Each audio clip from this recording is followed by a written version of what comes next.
राज्यों में से 3 राज्यों में भारतीय जनता पार्टी ने प्रचंड जीत हासिल करने के बाद महागठबंधन इंडिया को एक बड़ी चुनौती दे डाली है। जैसा कि आप जानते ही हैं कि ना सिर्फ यहां पर बीजेपी ने राजस्थान बल्कि मध्य प्रदेश और छत्तीसगढ़ में प्रचंड जीत हासिल की है और इस जीत के बाद नए मुख्यमंत्रियों का ऐलान भी कर दिया गया है और जिसके बाद से देखा जाए तो यहां पर सियासी हलचल काफी तेज हो चुकी है। एक बार फिर से रुख करना चाहेंगे यहां पर राजस्थान की सियासत की तरफ, क्योंकि राजस्थान में पूर्व मुख्यमंत्री वसुंधरा राजे सिंधिया को जिस तरीके से झटका लगा बीजेपी हाईकमान की तरफ से, क्योंकि उन्हें मुख्यमंत्री नहीं बनाया गया। लेकिन यहां पर देखा गया कि जो उन्हें टक्कर देती हुई नजर आ रही थी, जो यहां पर जयपुर की महारानी है और बीजेपी से सांसद रह चुकी है नवनिर्वाचित विधायिका विद्याधर सीट से जीत हासिल करने वाली दिया कुमारी, वह अपनी बात रखती हुई नजर आई हैं।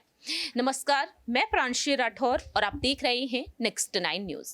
दरअसल आपको बता दें कि बीते कल ही राजस्थान में बड़ा ऐलान किया गया जब पर्यवेक्षक के तौर पर पहुंचे रक्षा मंत्री राजनाथ सिंह और उनके साथ उनके 2 पर्यवेक्षक सरोज पांडे और विनोद तावड़े।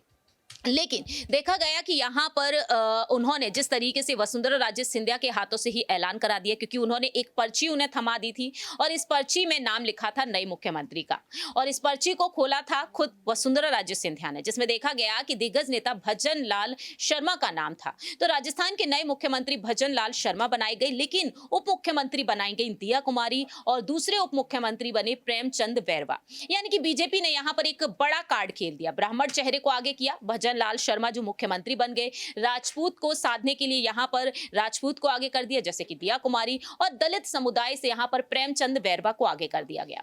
जिसके बाद से यहां पर यही कहा जा रहा है कि वसुंधरा राजे सिंधिया कहीं ना चाहते हुए भी इसे स्वीकार करती हुई नजर आई हैं। अब यहां पर दिया कुमारी वसुंधरा राजे सिंधिया को लेकर अपनी बात खुलकर रखती हुई देखी गई है।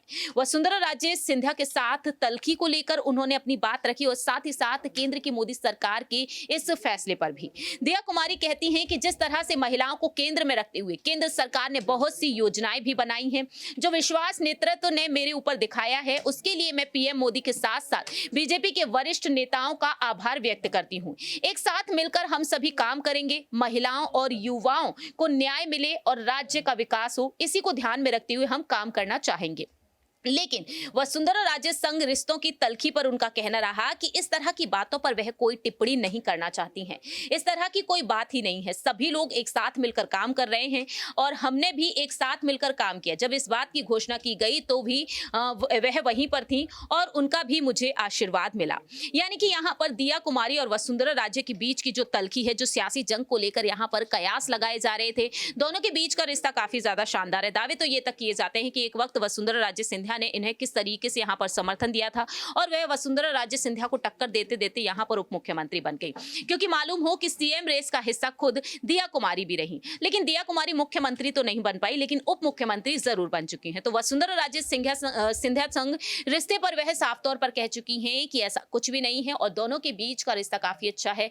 वह खुद उन्हें आशीर्वाद देने पहुंची और ऐसे में यहां पर अब सब यही जानना चाहते हैं, सबके मन में यही सवाल है कि वाकई में 2024 में यहाँ पर बीजेपी को भारी नुकसान होगा वसुंधरा राजे सिंधिया को मुख्यमंत्री ना बनाकर, या फिर यहाँ पर एक बेहद बड़ा फायदा होगा, क्योंकि केंद्र की सियासत में कहीं ना कहीं दिल्ली की सियासत में उन्हें एक्टिव किया जा सकता है। इस खास रिपोर्ट में इतना ही। बाकी की तमाम अपडेट्स के लिए आप देखते रहिए नेक्स्ट 9 न्यूज।